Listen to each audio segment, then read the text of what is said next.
Hello and welcome back, my beautiful froggy army, to another video. Today I'm here to give you some design tips and some advice. I feel like I haven't done this in forever, so I am here to spread my knowledge, sprinkle it on top of your little heads. And today we're going to be talking about kind of weird items or more unique or underrated items that I use to decorate on my island. Some of these may not be new to you whatsoever. You may already be implementing these on your island, but I just wanted to put together a little list for you anyway. This is for people who don't know a couple of them, or maybe you don't know all of them. I don't know. I'm just trying to put some helpful, useful information out into the void. Now, all of the footage and the examples that I'm going to be using today are from my two islands. I have one that's kid core themed and I have one that's fairy core themed. So while all of these items are pretty versatile, you will see more kid core or fairy core themed just examples, just because those are the themes that I've been working on my islands. But I just wanted to put that out there. All of these items are pretty versatile. You can use them on whatever theme your island is, or if your island doesn't have a theme, it don't matter. They're just items. You can put them wherever you want. So with that being said, let's get into the items. First up, we have fish and bugs. Technically, these aren't really items. These are creatures, but whatever.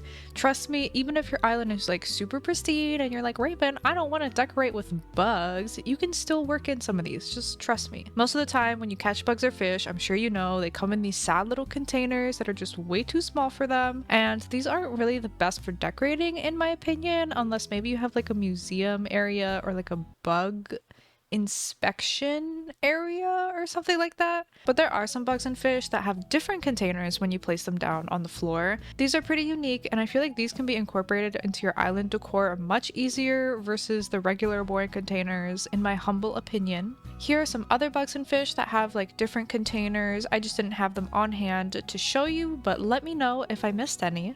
Next up, we have weeds. I think it's already pretty common to use weeds to decorate, especially when you have a more natural type of island, but I wanted to include them anyway for anyone who might be just selling all of their weeds to Leaf every time he comes around. I think weeds are so cute, both the little sprouts and the little overgrown ones. I like to plop them anywhere I have extra empty space on my island that I don't really know what to do with, but you can literally use them anywhere. I think weeds look really cute on the beach as well, and I like to use them to add an overgrown vibe to my little city areas. If you didn't know, if you have over 150 weeds on your island, they will actually stop spreading, and any new ones you plant won't grow. So if you like the look of the smaller weeds like me, then just make sure you have 150 weeds or more on your island, and they will stop reproducing and growing big. On top of all of that, I've seen people use tons of weeds to create like fields on their island, literally just using some fencing and one or two items.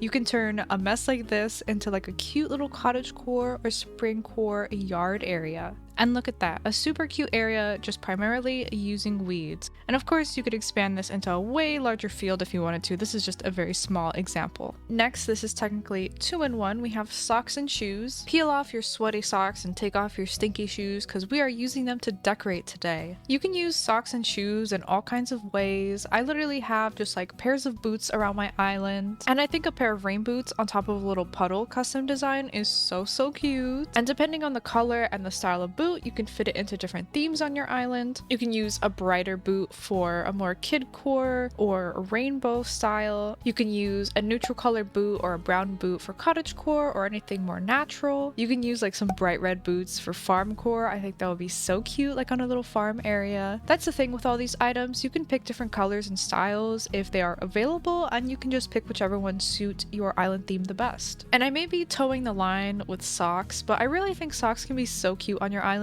For example, I have a little laundromat area on my island, and I have some socks scattered around because you know how it is when you're doing laundry, you lose socks all the time. So we have just some socks laying around waiting for their pair. My house also has a yard sale going on in the front yard, so I have a little clothes section where I am selling some clothes from my yard sale. So I have some socks and shoes on the floor there next to a clothing rack, and that is the little clothes section. You can also scatter some socks and shoes around on your interior floors inside your house, and that can give kind of like a messy room vibe. And you can also place socks on the wall. Do with that information what you will. Next, along the same lines as socks and shoes, are umbrellas. I feel like I do see quite a lot of people using umbrellas on their island, which is great. There's some really cute ones. I really like the leaf umbrella because it's just a straight up leaf and you can fit a leaf like literally anywhere, like it's a leaf. And I'm also a fan of the flower ones like the cherry blossom umbrella and this other one, I don't know the name of it, the daisy looking one. And here are a couple other umbrellas that I feel like could be really cute and useful and you could incorporate into something super cute on your island. Not much else to say about umbrellas, but just wanted to touch on them and don't sleep on them. Next up we have bells, specifically the little individual coins, and if you don't know how to get these, all you have to do is go into your inventory, click on your bells, and then go down to the 100 bells option and it'll plop a cute little coin right in your inventory. This is such a small and simple item, but I really think it can make the world of a difference adding those extra little details around your island. So again, with my laundromat, I have little coins spread around on the floor because of course when you go to a laundromat, you have to use quarters to work the machines, so people are dropping their quarters all over the floor.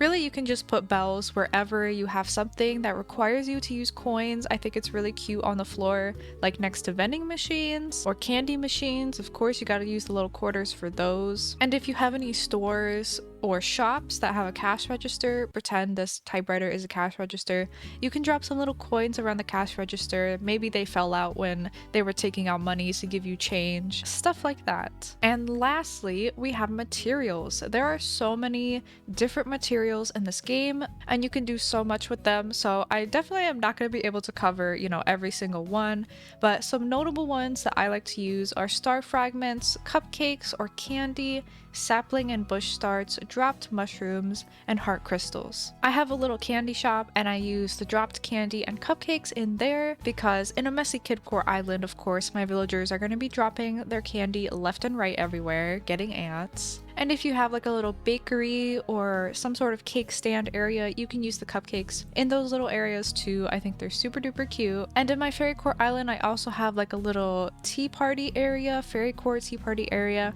And along with the dropped cupcakes, I use the heart crystals there. I think the heart crystals are so cute. You can get them in the wedding event, by the way, if you didn't know where you could get heart crystals. And then of course we have mushrooms. These are so good for cottagecore or more natural foresty islands, just dropping them wherever you want, or you can make a designated mushroom area. For example, on my Fairy Court Island, I have a little mushroom farm and I just use the little dropped mushrooms to make it look like they're sprouting from the ground. And then we lastly have tree saplings and bush saplings or bush starts. To me, these look like just mini baby tiny potted plants. So I use them in my community garden to look like little sprouts coming up from the planters. And in my Fairy Core Island, I have like a little fairy neighborhood, so I use them as like little plants next to the little fairy doll houses. And like I said, there's a lot of materials out there, so I definitely couldn't cover every single one. But if you have any ideas for how to use materials to decorate on your island, definitely let me know in the comments down below.